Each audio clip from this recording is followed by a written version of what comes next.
Asanteni sana wana media for offering this opportunity to give a youth a chance to explain to Kenyans who I am. So many people always ask on the internet, who is Brenda Kangai? By the way, I'm the real Brenda Kangai, and karibuni sana kwangu. At least tumekuja meona mali naishi, and that is good. So those people who are asking, who is Brenda Kangai? Brenda Kangai is a young female politician. She comes from Mount Kenya region. I always call myself mtoto wa mlima Kenya, ama msichana wa mlima Kenya, or even those who would want to say the daughter of the mountain. That is good for you. I'm a business woman. I'm a young mother. I believe in rule of law. I believe in democracy. I believe in human rights. Brenda Kangai is the person who speaks whenever there is something that a voice needs to be raised so that it can be rectified. And that's why I always stand whenever Kenyans needs me, especially this time when the high cost of living is pinching each and every Kenyan. I feel that Brenda Kangai amekuwa kwa hiyo front line. So with the description of who I am, I think Kenyans now know who is Brenda Kangai. And in fact, those people are asking for Brenda Kangai. Previously, I was not an internet girl. I didn't love social media. But due to public demand, I opened all social media accounts. So in case you want to know more about me, you can go on my Facebook, on my Twitter, on my YouTube, and other sources, and TikTok, and search who is Brenda Kangai. At least once a week, you'll be getting one of my episodes. That is Brenda Kangai. Okay, Brenda, ni labda ulijiunga na siasa mwaka gani na labda ni kitu gani kilikupa motisha kujiunga na siasa? I did my KCSE in 2014, and I joined the Kenya School of Law to do a diploma in law in that year. So kwa hiyo pilka nikiwa KSL, I used to move around town. Nikapatana na bunge ya Mzalendo, and I was so concerned about how watu wanaongeanga siasa, wanaongeanga nini, because kutoka utoto wangu I've always loved politics. So nilianza kujiunga nao. That time it was bunge la Uzalendo. I learned a lot. Actually, I was shy. I wouldn't even speak. But with time I started, whenever there is a motion, nilikuwa nainua mkono najibu maswali. So hivyo kidogo kidogo nikajipata nimekuwa perfect, na mimi mwenyewe naweza leta motion na naweza fanya watu wachangie kulingana na motion fulani. So that was in 2016. And then in 2016, I felt that I needed to join a political party, and I joined ODM, and I became a life member till today. In 2017, I vied for an MCA seat. I won't say where, but I didn't do well because I was young. I was just, I think, 19, 20. I didn't know a lot about materials, about mobilizing. So I didn't do a lot. I was just a young girl who was trying her luck in politics. So sikufanya vitu mingi. Nilienda tu kwa ballot. And in 2022, I tried to vie for the women rep of Nairobi County. I went through the ODM nomination process, but unfortunately, somebody was given a direct ticket. So personally, I had told myself I wanted to know how many votes would I get as Brenda in Nairobi. So mimi nilijipeleka kwa ballot. I went there as Brenda Kangai, and after kwenda kwa ballot, I got sick, so I didn't campaign. So many people didn't know me during the campaign period because after I did I finalized with IBC, sikupata hiyo chance ya kucampaign juu nilikuwa mgonjwa. So I was in and out of hospital. So yeah, but I say there is another day, kuna 2027, I'll be there, I'll be on the ballot. I think I get a chance to ask Nairobians for vote at that time. But saizi tunangangania uchumi. We are struggling to make sure that the cost of living is low, so that even the lowest person that who is in Mukuru Kayaba, ako Kibera, ako Mathare, can afford a meal a day. So at the moment, I am not campaigning, but I will vie for Nairobi Women Rep seat. But at the moment, we are helping Baba to ensure that Kenyans get an affordable life. Okay, Brenda, you've been supporting Raila for quite some time. You've seen him talking like Kenga pale TikTok ni Brenda everywhere. The last time juzi maandamano, last time tuliona gari ya baba ikapigwa mawe and you are there defending him, ukaongea, and so many people ask themselves, why do you do that? Does baba pay you to do that, or why did you decide to now to stand, you want to defend Raila Odinga on this? Okay, wacha niseme hivi. First, hiyo maandamano ya Friday, the first one, not the second one that baba terminated the Kamkunji rally. The first one, I was there. I went there with my car, and it was very peaceful. Let me just start by saying it was very peaceful, because tuliingia Kamkunji vizuri sana. Tukaanza kuongea kama vijana, tukapatiwa nafasi. Watu wakamaliza kuongea, Raila akakuja, akaongea na akatupatia chance. Actually in that rally I spoke twice, and everything was good until the police provoked innocent Kenyans who are speaking their voice. Everything was good. So kuna kitu naweza taka niseme about Raila Odinga paying us to support him. Raila Odinga is an international leader. He does not need to pay anyone for him to be supported. Whenever Raila raises a motion, he raises a motion that it's a motion to help people. It's a motion to bring change. So you find people of goodwill will finally join him. So what I want to say is that baba alipi mtu yoyote. Na by the way, mkiangalia hata nyinyi wana media, maisha imekuwa ngumu. Ile sukari tulikuwa tunanunua kwa enzi ya uhuru na 250, it is 470. Unga imetoka 160, imefika 260. Ndio hiyo token ya 100 nikiweka kwa hii nyumba haiwezi maliza one day. Unanielewa? So hakuna mtu Raila anaambia ende kwa maandamano. Ni watu wanajitolea kwa sababu ya shida zao. Wakenya wamefinyiliwa, and Kenyans need to raise a voice. So when baba comes with we are doing this, sisi ni kumuunga mkono kama vijana wa Kenya, kwa sababu tunataka nchi yetu ikuwe poa, and especially me, a young leader. Nataka nikitetea demokrasia ni ensure ule mamako pale Korogocho, ule mamako Madhare, ule mtu anaweza pata 200 a day, 300 shillings a day, at least mtoto wake atapata kitu ya kukula. Huyo mtu atalala njaa. Cause tuangalie ukweli, tuseme watu wa media, ile kibarua kubwa sana Mkenya wa kawaida mwenye hajasoma anaweza pata, anapatanga kibarua ya 500 shillings, 300, ama ikienda sana on a good day 800. Surely sukari ndio imepanda, unga imepanda. Huyo mtu akona watoto, akona rent, atajisaidia aje? So we need to raise our voice regardless. Hata kama baba, by the way, wacha niwaambie, saizi hata Raila akienda akae kwa nyumba yake Karen, sisi tutatoka nje, kwa sababu maisha ya Wakenya it relies on the hands of the youths of this country. Baba amezeeka, in 10 years time atakuwa meretire, sisi ndo tutaachiwa nchi. You want to tell us tutawitness tukikuja kufinyiliwa tuseme tumenyamaza juu baba hayuko, baba ameretire? Hapana. Sisi hata kama Raila leo hii atakaa kwa nyumba yake, kama Wakenya tutatoka nje, tuende tuambie wananchi, tuende tukatetea haki zetu, tuende tukadai tulichoahidiwa wakati wa election. During campaign period, mimi niko naona Ruto akizunguka all over the country, anasema mimi nitasimamia mtoto wa Asla, nitashughulikia mama mboga, mtu wa boda boda nitamshughulikia, hii na hii nitashughulikia. But at the end of the day, huyo mtu wa boda boda ndio ana chakula, huyo mama mboga ndio ana chakula. So hatuwezi nyamaza, and as a young leader I have to get out. And in fact next week, si maandamano ni Wednesday, Thursday na Friday, mimi nitakuwa mstari wa mbele. I will be there, and I'm urging all the youth of this country, get out in large numbers, because if we won't stand out, if we won't stand with our country, my friend, things are going to be worse. And the moment you realize somebody is a dictator, you don't baffle a big dictator with intelligence, you baffle him with bullshit. Okay, that's what you do. To add on that, you being umekuwa mstari wa mbele sana to support Raila, and this thing has been happening. Kuandamana ijaanza saa hii. You guys have been doing that, and tujaona change.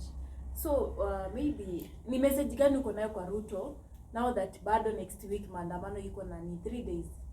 Wacha niseme hivi, msiseme maandamano ina change. Maandamano iko na change kubwa sana.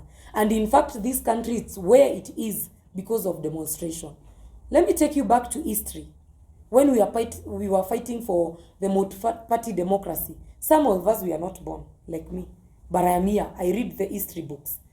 If watu hakutoka nje wakapigana na huyo katiri alikuwa anaitwa Moi, wakapigania demokrasia, kungekuwa na chama moja saizi inaitwa KANU. So kuna watu ambao walijitolea, wakatoka nje, wakasema enough is enough.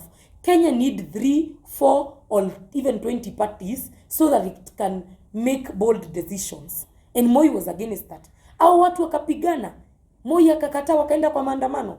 Ndio hiyo time walikuwa wanafanya sabasaba and what nini hizo vitu zilifanyika back in 1991, 92, 93 and finally multi-party ilizaliwa. So mwezi niambia maandamano ina fruit. Maandamano iko na fruit. And in fact I'm telling you baba, maandamano ya siku 3 itakuwa next week.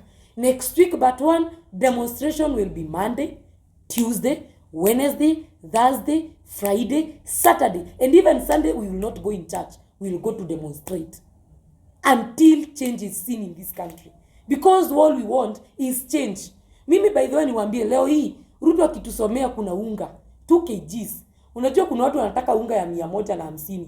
Mimi nataka unga ya 52 bob Ruto. Kama ukutaipata hiyo ndio nataka. 2 kgs at 252 at 52 bob. Mimi nataka sukari ya 160 bob. 1 kg at 80 bob. So I think mimi personally kama Brenda, I want that woman I represent. Huyo mama ako chini, akitoka kibarua, akitoka kufua nguo, mtoto wake anapata kitu ya kukula, mtoto wake anapata school fees. That is what I want. Na tutaambiwa hakuna pesa when money is being rooted day and night. Hatuwezi ambiwa nchi ina pesa. Kwani taxes na collectiwa zipelekwe wapi? And another thing, William Samoei Ruto, you lied to people, you are an hustler. Honestly. Sikuwe mzuri. Acha kudanganya na jina ya Mungu bwana. Unajua hata kama tutakupanish, Mungu siku moja anaweza kufanyia miujiza. Upate unadanganyana mdomo iende kombo. Okay, so umesema ulitajiunga ya 52, sio? Lakini rais alipoingia katika utawala alisema kwamba serikali ya handshake ileta hao madhara yote. Kwa hiyo akasema pewe nafasi na Wakenya kuwa na subira kwamba atarekebisha kila kitu na unga itashuka chini. There is something I love about when I hear people speaking about handshake. Handshake government between Uhuru and Raila, it has brought a lot of impact economically to this country. Only a fool cannot see. And in fact, I want to tell you the mess that was seen in Uhuru's government. And I want to say this. Hiyo mess haikuwa ya Uhuru. The mess was for Ruto. Ruto is the person who lied to youths. In 6 months' time, I'll build a stadium in Wote. I'll build a stadium in Chuka. In 6 months' time, every child in this country will get a laptop. I didn't see Uhuru here saying like that. So, hata tukiendelea sana, William Samoei Ruto ni sawa unaraumu that Uhuru Muigai Kenyatta serikali yake na handshake ilifanya kitu mbaya. Let me ask you one question. If I'm not wrong, Mr. William Ruto, who was you in that government? Was you not the second in command? When all these wrong things were happening, did you raise a voice? Did you tell Kenyans that we are going wrong? You know, you can't tell me ati vitu zinaenda vibaya na wewe mwenyewe umekuwa kwa hiyo serikali, umekuwa deputy president, umekuwa ukienjoy rights za Wakenya using their tax, and then all of a sudden unakuja unatuambia hapa mimi nilikuwa deputy president ati kumeharibika na mimi sikuwa aje. Ruto, stop lying us. Unless you lie my mother who is back in Kiambu uko ndani, but you cannot lie me. And in fact I want to tell Kenyans, mimi najua si shida yao. Unajua hata hii Wakenya kutoelewa maandamano ni nini, si kupenda kwao. Let's be honest. The most enlightened Kenyans, they are those who are born from 1985 kuenda juu at least hapo kumekuwa na education. Most people in this Kenya are illiterate. That why wanasikia maandamano wanaona ni kitu mbaya juu ndivyo waliambiwa. But in real sense maandamano ndio inafaitia democracy na ndio ina shape the country. And the only way and the only language William Ruto can understand, it is maandamano. William Ruto si mtu wa kukalisha kwa hii kiti chini, mjadiliane umwambie fanye hivi na hivi. Ataona unaota. Yeye atakuja kukuambia hapo sijui upige biashara za mayai na kuku zenye ujui zitazaa lini, zenye ujui zitaleta faida lini. So what I want to tell Kenyans, maandamano is good. It is good. And Uhuru Muigai Kenyatta hakuna kitu mbaya alifanya. And in fact, and I want to say this live in cameras. Ruto, you have tried to paint Uhuru as a bad leader. And I want to speak as a young girl from the mountain. Uhuru is our kingpin. Uhuru is everything in Mount Kenya. Sisi Mount Kenya tutaki baba wa kambo. We are comfortable with our real father, who is Uhuru Muigai Kenyatta. So hata umpake matope gani, watoto wa mlima tutasikia. And in fact what Uhuru did was good. Ukitembea mashinani saa hizi, kila njia unapata iko na tarmac. Ukienda huko Garissa unapata njia. In fact, unaona ungeenda Garissa in 2015, au ungeijua kulikuwa na matope. Saa hizi mimi nikitravel uende Garissa uende Marsabit, unapata lami everywhere. So hizi niambie Uhuru hakufanya kazi. Uhuru alifanya kazi, only that Ruto was busy lying Kenyans that he is an hustler. Now Brenda, tumeona Rais William Samoei Ruto akiwa katika Maimai akimkanya na kumuonya sana rais mstaafu ambaye ni Uhuru Muigai Kenyatta, akisema kwamba ni yeye anaunga mkono na anawapa hela na kufanya maandamano. Labda kuna ukweli wote kuhusu swala hili? Wewe nyinyi kama watu wa media, mshaisikia Uhuru akiongea anywhere? Uhuru doesn't speak, and the only time Uhuru spoke, aliongea ile time ya Jubilee NDC.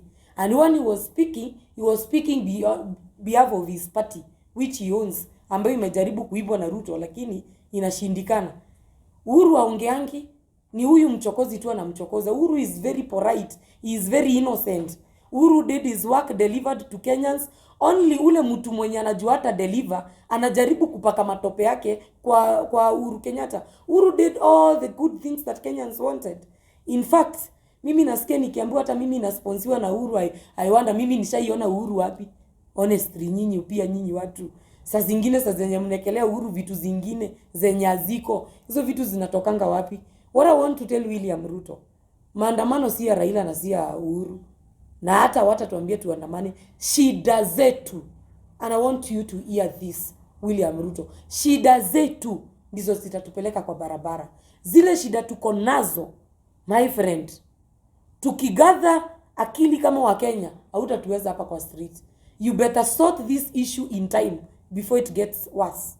Because the moment entire Kenyans wata realize unacheza na akili zao, it won't be good. So what I'm asking, tupunguzie gharama ya maisha. Sisi hatuna haja na maisha yenu huko juu. Sisi tuishi ile life tunaweza afford. That is what we want. And to ask, after maandamano, we saw the viral video of the deputy president, and that is Gachagua, going on to say that Raila Amolo Odinga is damaging the country.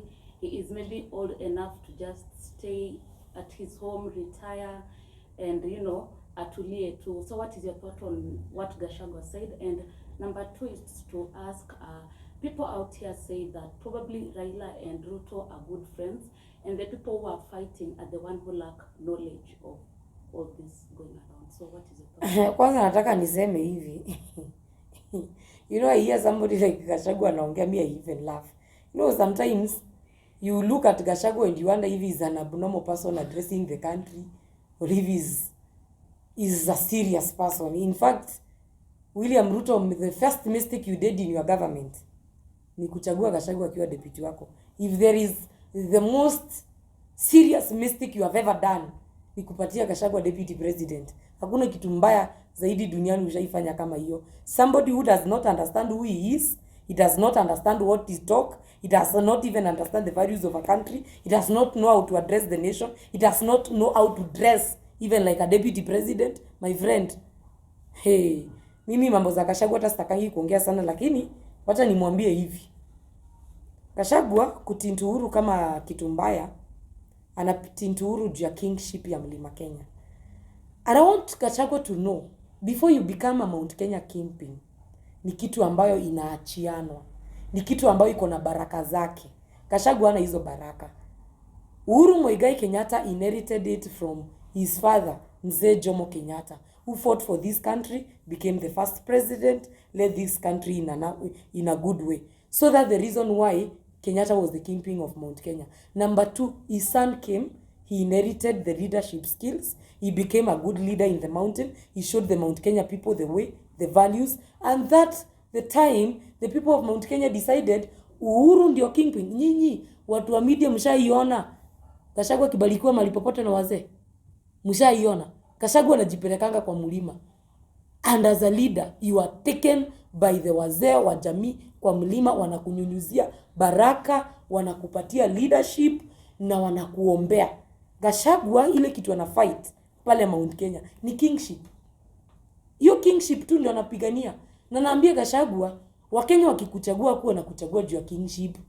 Wakenya wakikuchagua walikuwa wanakuchagua juu ya change. So hizo siasa na sinema mingi, achana nazo. Tuachie sisi wasichana wadogo na vijana wadogo tupige siasa. Sarakasi si a deputy president. What to see a deputy president? We are addressing the nation and a deputy president. For instance, ebu ambieni Gachagua aende live. Muone kama kuna watu wanamsikizanga. People who Azimio anaongea nini? Nobody will listen to him. But when Uhuru used to speak, every person kwa soko unasikia akisema Unya anaongea, people stand and they are eager to hear what is this wise man saying, because whenever he spoke words of wisdom. Gachagua alienda university graduation, a graduation of a 19-year-old, 20-year-old, 21 and 22. Instead of motivating and giving hope, yeye ni kuua na ua hizo dreams. Anaenda pale, anaambia vijana hata mkisoma, hata mkiekwa degree ngapi, hakuna kazi. So, alikuwa anataka tukuje kuiba, ama alikuwa anataka kufanya nini? You know, as a father figure, when you become the president, the deputy president, the governor, you need to have father figure in every speech you talk. Make sure when you speak, tukiwa wananchi, sisi ni watoto wao leaders. Si ndio? Sisi ni watoto wa Raila, sisi ni watoto wa Ruto, sisi ni watoto wa Gachagua, sisi ni watoto wao leaders wengine. When they speak, they should inspire us and give us hope. Si kuua dreams zetu. Si unatuambia ati mmesoma wewe hakuna shule, hakuna kazi, wewe maliza uende. Umeambia mtu nini? The next time utapata mtu ako 21 years ameshika gun, ameanza kuibia kwa njia. Hata kuwa mwizi juu anataka, juu ule mtu alikuwa anapaswa kumpea hope, ajampatia. At least Gachagua ungeambia vijana, mmemaliza kazi, the government is trying hard to ensure kila mtu hapa in 5 months akona job. Mtu yeye angegraduate akijuaje, mimi nikimaliza shule within a year niko na job. Na mtu angekuwa motivated. But I don't want to see any leader, hata kama ni MCA, akiwa dream ya mtu yote. Let us, even as young leaders, even the ones we go to Jacaranda and speak to people and they listen to us, let us try to motivate the youth and even the younger ones. Actually, today I'm 28 years old. I have people who are 21 who are looking at Brenda. If I will not inspire them, who will do that? Labda kuongezea, serikali imeban maandamano kwamba ni illegal. Tutaenda. Maandamano tutaenda. Article 37 of the Constitution is very clear that Kenyans has right to picket and to demonstrate. We don't follow Ruto. We don't follow Gachagua. We follow the Constitution. It was fought for. It was voted for in 2010. Wakenya walipigania. We wasted billions when people wali-aligned line wakienda kupitisha hiyo katiba. And in fact, Ruto was against that constitution.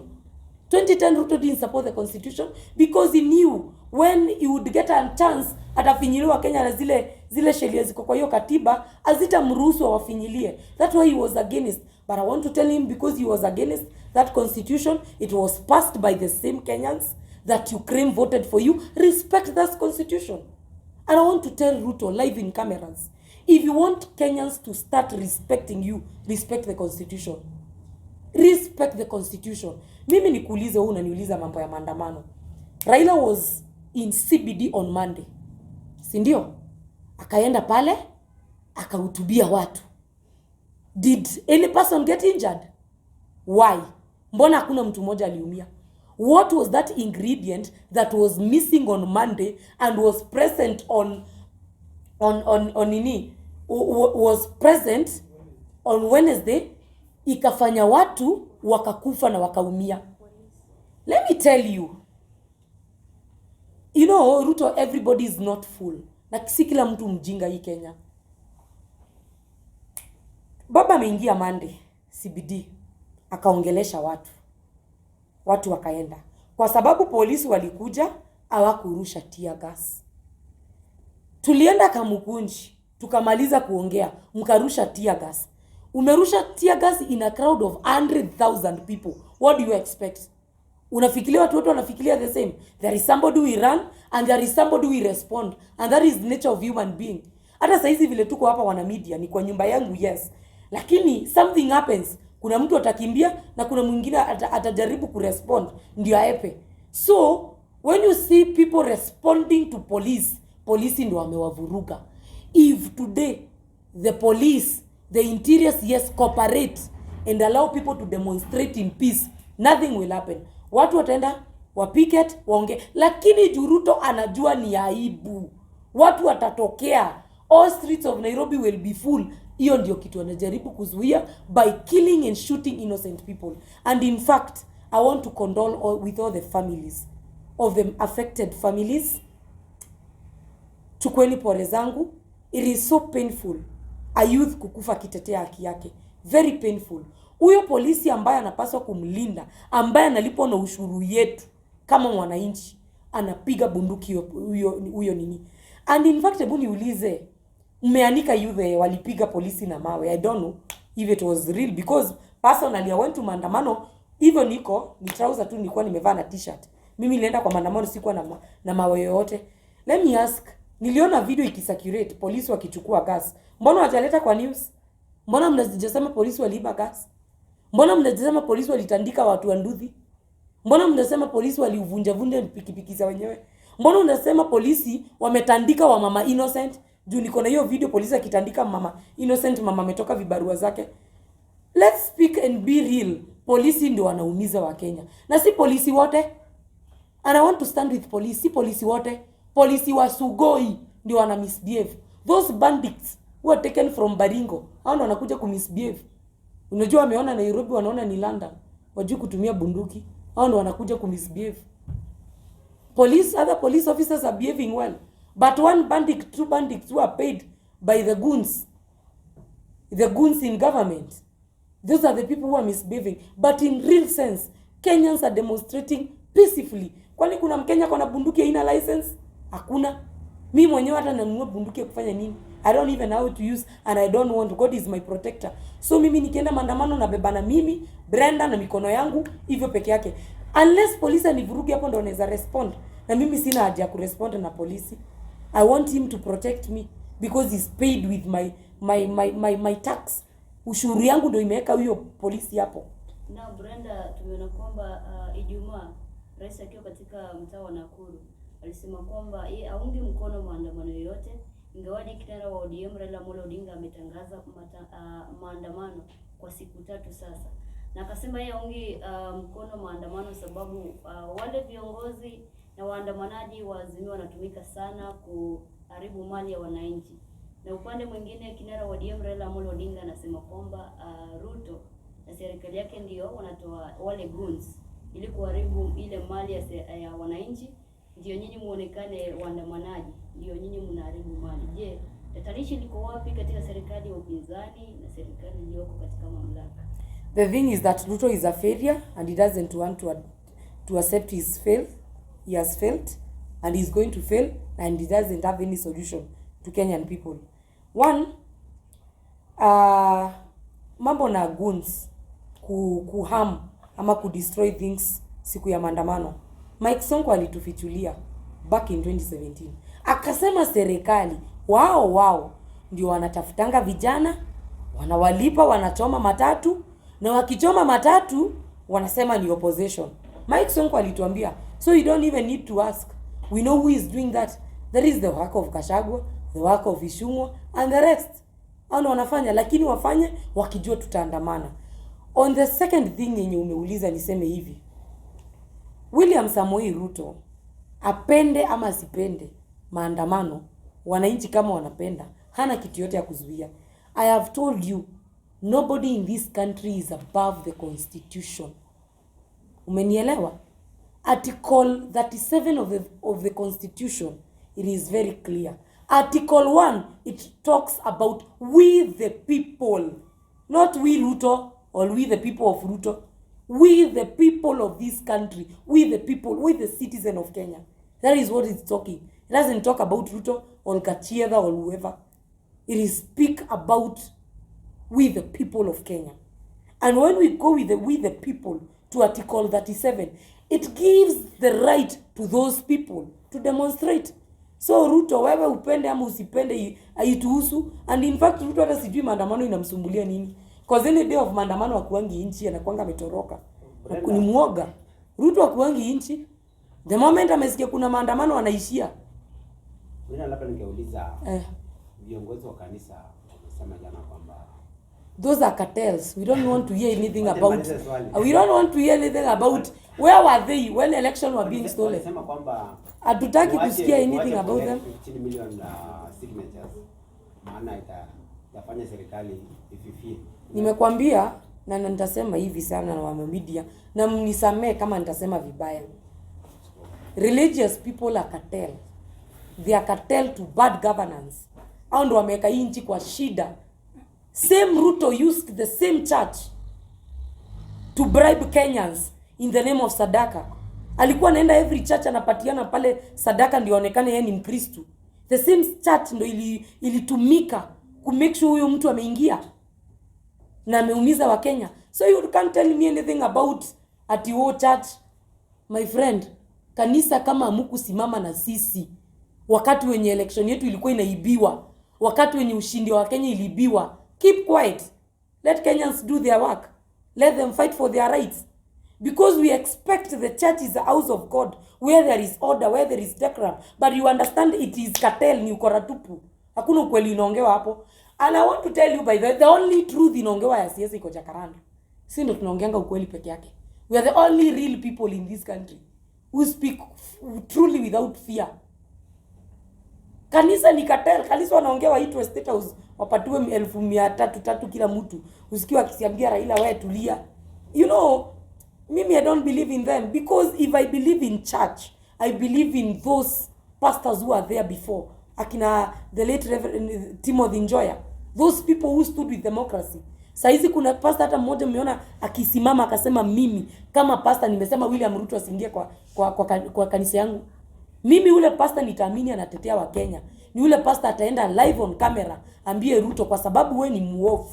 Umetesa wa Kenya na nyumba ya Mungu inataka watu wasafi, usiingie kwa kanisa yangu. Huyo ndio pastor nitaamini ni pastor.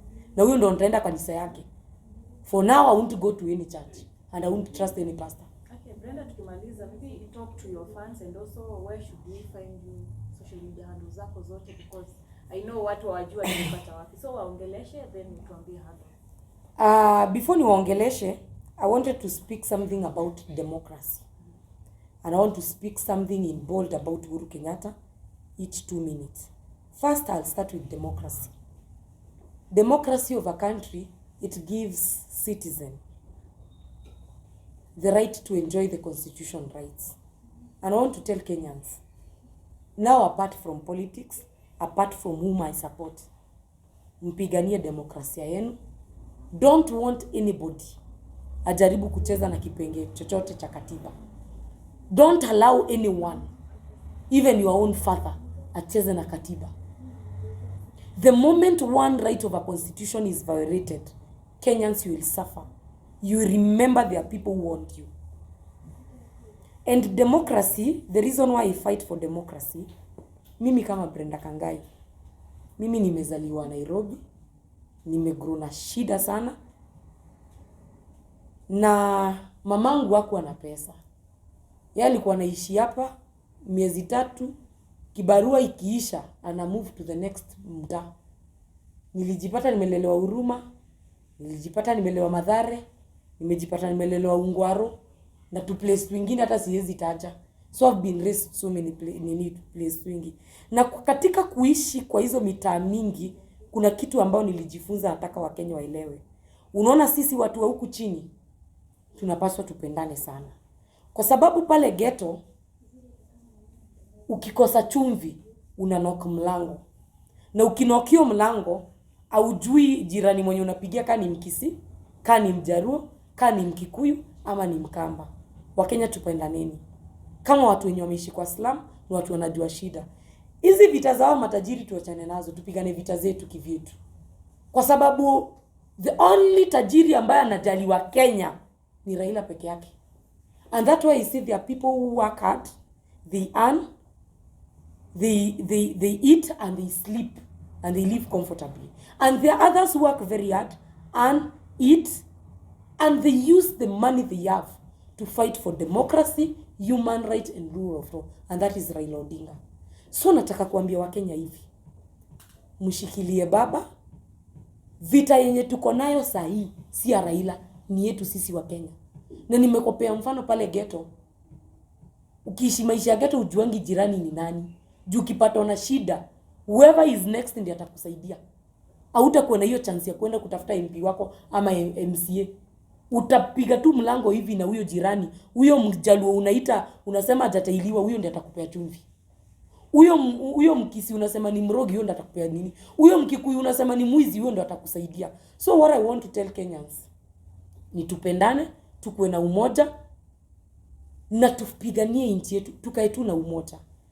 Jambo la pili, I want to speak about my Mount Kenya kingpin, Uhuru Muigai Kenyatta. Mimi nimesikia conference ati Uhuru ndiye ananisponsor. I want to tell you I've never met Uhuru. I've never seen Uhuru. The only place I see Uhuru ni akiwa kwa rallies. I've never even shaken hand with Uhuru. And it doesn't mean because I speak as the daughter of the mountain, lazima nikuwe aligned na Uhuru. I speak because I find reasons why I should speak. That is reason number 1. Number 2, hata nikimit na kingpin wangu, kwani kuna shida yoyote? If I meet with Mount Kenya kingpin, there would be no any other problem. At the end of the day, mimi hata naweza taka nipatane na Uhuru anipatie political blessings. At the end of the day, is the father of Mount Kenya. Is the person who should bless every leader in Mount Kenya. Na unaona Gachagua alikataa kubarikiwa na yeye. Angalia vile anahangaika. Angalieni vile Gachagua anahangaika. So mimi hata nikiona Uhuru ni vizuri, anibariki, anipatie political blessings, maybe nikivaa 2027 women rep Nairobi County, nitakuwa na baraka zake, nitashinda. Ndio niweze kushughulikia wasichana wa ghetto. Kitu ingine, Uhuru, fight for Jubilee. Don't leave Jubilee in the hands of thugs. Fight for Jubilee. Kick whoever is not doing the right thing. And I'm calling upon Uhuru live on camera. Itisha NDC ingine ya Jubilee. Na hii NDC isikuwe ni NDC ya upole, ikuwe ni NDC ya fujo. Hapo hatuendi kunegotiate na upole. It is either you are in Jubilee fully or you go out. Na hapo Uhuru acha kuapply diplomacy. Ati tunaenda kwa register of political party. Uhuru, kama umeshindwa kutoa Kanini, Kega na Sabina, mimi nipatie hiyo kazi, nitakutolea wao. I'll deal with them personally. Dealing with Kanini and Sabina is not hard. I can handle them. I know I'll handle them. They will get out. And I have said, if a foolish person amekuja kwako, don't handle him with intelligence. Baffle him with bullshit. Na ile kitu Kanini na Sabina wamebakisha, juu ni kupaka baba yetu Uhuru matope. Kitu wamebakisha ni ujinga, ni wanabakisha. Wanataka tu apply ujinga ndio wachane na Jubilee. Jubilee ni chama ya watu wa Mlima Kenya. And in fact I want to ask Sabina and Kanini, mkiuza Jubilee kwa UDA, watu wa Mount Kenya wataachwa wapi? Unajua UDA ni chama ya watu wa Sugoi, na Wakenya wajui hivyo. Kila community nchi iko na chama yake. ODM ni chama ya Wajaluo. UDA chama ya mabandits, chama ya watu wa Sugoi. Jubilee chama ya watu hardworking, the most hardworking people in this country, senior business people and intelligent people of Mount Kenya. Chama ya Wakamba, ule mtu ametudhibitishia kwamba si muoga, juzi Kalonzo, congratulations, at least umetuonyesha wewe ni kigogo, umetetemesha ardhi. Chama ya Kalonzo ni gani? Wiper, ni chama ya Wakamba. So mimi nataka kuuliza nini Sabina, mbona mnacheka nikisema ni UDA ni chama ya bandits? It belong to bandits community. It's not even a part. That's the reason why they are not performing. They're in presidency, they can't perform. Have you ever seen bandits performing other than shooting? They can't. Nataka kuuliza Sabina, you damage Mount Kenya as party, Jubilee. It comes to 2027 and bandits kicks you out of their party. Where will you go? And you don't have the capacity to form the party. So I want to tell Sabina, it is good to join the bandits, no problem. It is your constitution right. Do this. Do this, Sabina Chege. Join them. Leave chama ya Uhuru na watu wake. Wacha sisi watu wa mlima tukae na chama ya Uhuru. I am in ODM, but I know my home party is Jubilee. And I am in ODM because it's a democratic party and it's the only party that fights for nini. But chama yangu ya nyumbani, najua ni nini? Ni Jubilee. So kitu naambia Sabina Chege, achana na Jubilee. Nikimalizia watu wa media niseme hivi. Tell us more about Brenda Kangai Foundation and other things you do apart from politics. Kidogo kabla afike pale. Nataka kuongea juu ya Kindiki. No. Kithure Kindiki. Ulifanya law. You are an intelligent person. Don't be stupid when you're handling issues. There are things you need to tell Ruto live. You are my boss, but you are wrong. I want to hear you, Kindiki, telling Ruto, you are my boss, but you are wrong. Kenyans are fighting for their rights. Lower the cost of living. That is what I want you, Kindiki, to hear. Mimi sitaki kusikia Kindiki ukitishia mwananchi.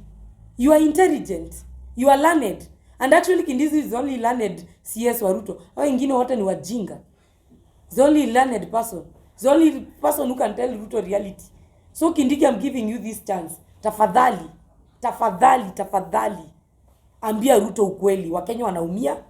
They need an easy life. Punguza gharama ya maisha. Punguza stima. Punguza school fees. Punguza hii. Tuachane na vita. Kindiki, be real. Tell Ruto the reality. Jua wengine akina Sabina Joy na kina Aisha Juma hata mwambie ukweli. Watamdanganya State House ndo wapewe handout. Wewe mwambie, I trust you, the man of the mountain. Mwambie ukweli. Naambia Gachagua akiongea naongea na motivation speech. And my message to Raila Amolo Odinga. Lastly, Baba, Jacom, Tinga. Baba, usikufe moyo. Baba, I believe you are chance of becoming a president of this country. I believe Raila, you will be the president. My prayers have never lied me. By the way, mimi nimekuwa nikiomba na nikifast. And God has given me an answer. I have seen Raila in State House, but I don't know when. Let me tell you reality. Mimi nimeomba na nimeona Baba State House, lakini sijui ni lini. So what I'm telling you, Baba, vita, don't try to get tired.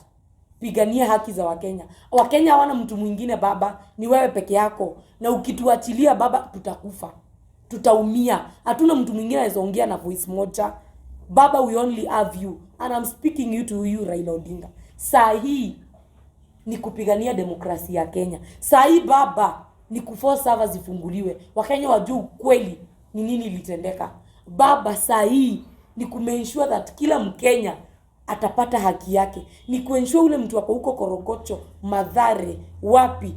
Baba akienda kibarua atekelea chakula chini. And I want to promise you, Baba, as the daughter of the mountain, I'll stand with you. I'll be in your rallies. I'll be in your demonstration. I'll do what you tell me. Mimi Baba tu kiniambia niandamane saa 8 za usiku, I will get out of my house. Mimi Baba nitatoka. Na Baba nimekuomba next week. Ndio tunafanya tu maandamano. Yeah, Wednesday, Thursday na Friday. Hiyo wiki ingine Baba. Na nataka unisikie. Wacha tuende maandamano 24/7. Tuone mbisisi na polisi nani amefanya exercise vizuri. Ni nani muscles zitachoka mapema. Baba, me want to see maandamano Monday to Sunday. Nataka nione kanisa zote zimefungwa. Tuko kwa street on Sunday. That is what I want to see. I want to see a Sunday demonstration, a Sunday worship in the street. I want to see people kneeling down and cursing Ruto and praying for God to intervene on streets. Baba, I am telling you, we are there as youth of this country and we need change and we need you. Kuna mtu alikuwa anauliza swali. Na Brenda, kabla tumalizie swali la mwisho labda, wananchi wanauliza sana labda kiongozi wa ODM ama kinara wa Azimio Raila Odinga amechukua hatua gani kwa manusura ambao waliumia katika maandamano na ambao walipoteza wapendwa wao? First, as I said, I condole with the families of the people who lost life when they are fighting for democracy of this country and fighting for their right. And I want to congratulate Baba Jujana alienda akatembelea familia na watu ambao waliumia. So I know Raila Odinga is a man who stand with truth. Baba najua hao watu wakimaliza kuzikwa tutashughulikia kesi so that the police that shot innocent Kenyans can be persecuted, ndio familia zile za wale ambao waliadhiriwa zipate justice.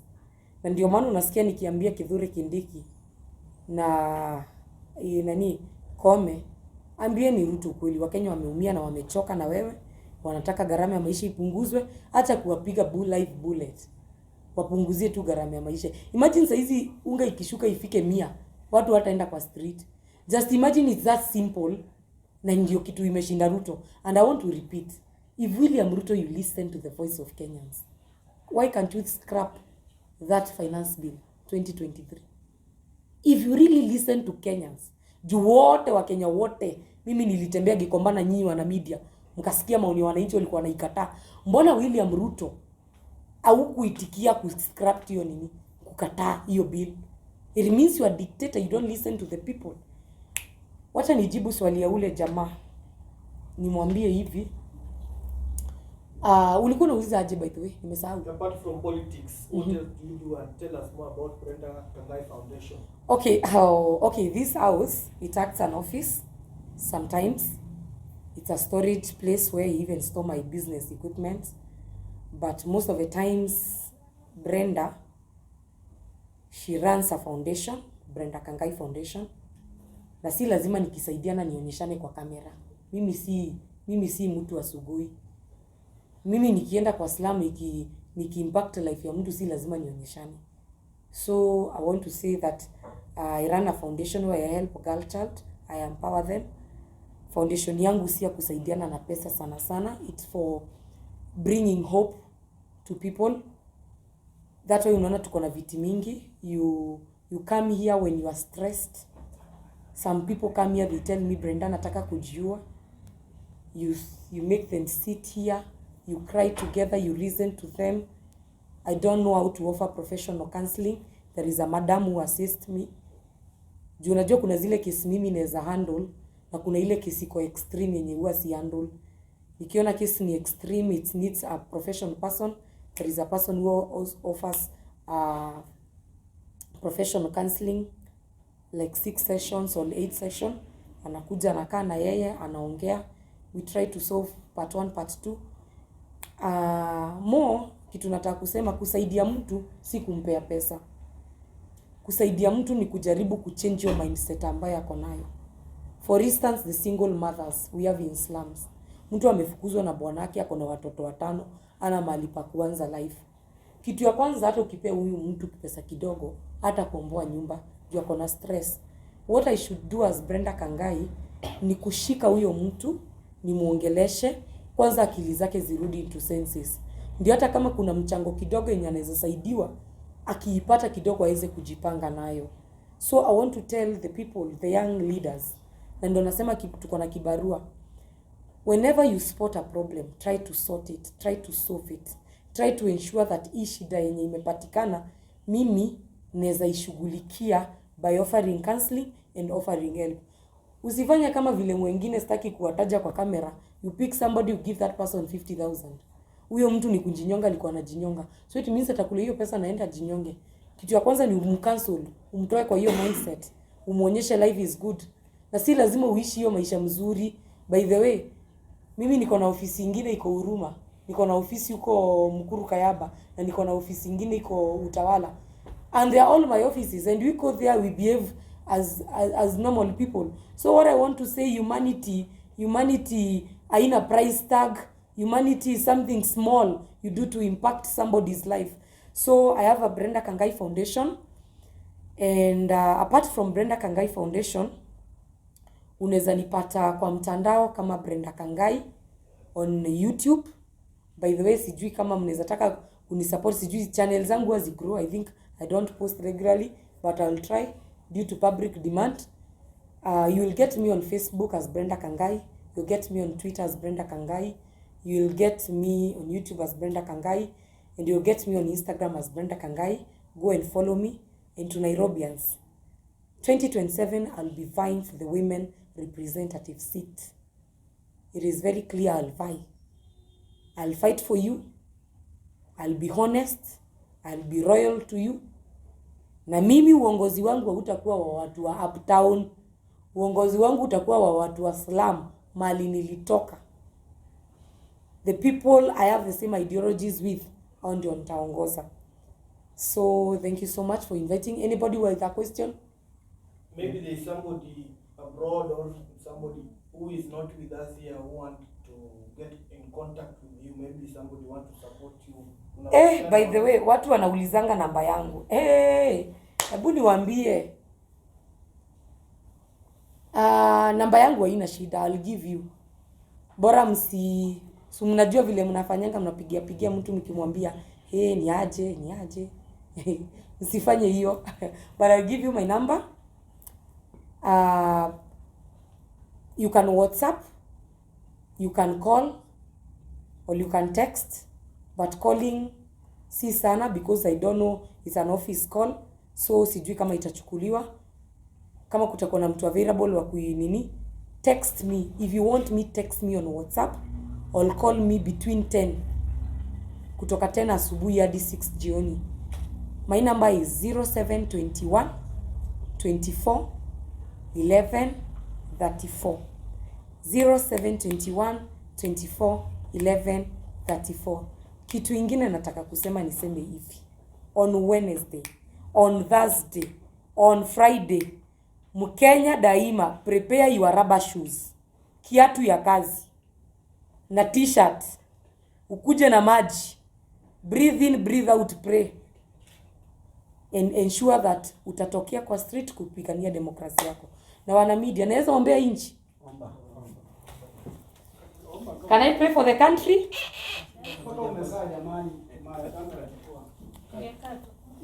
Niombe kama nimekaa.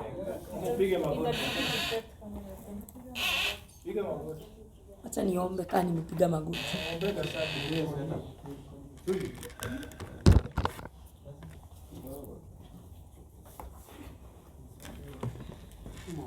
Are you ready? Nataka kuomba maombi 3 ya inchi, ya Gatiedha na ya Ruto.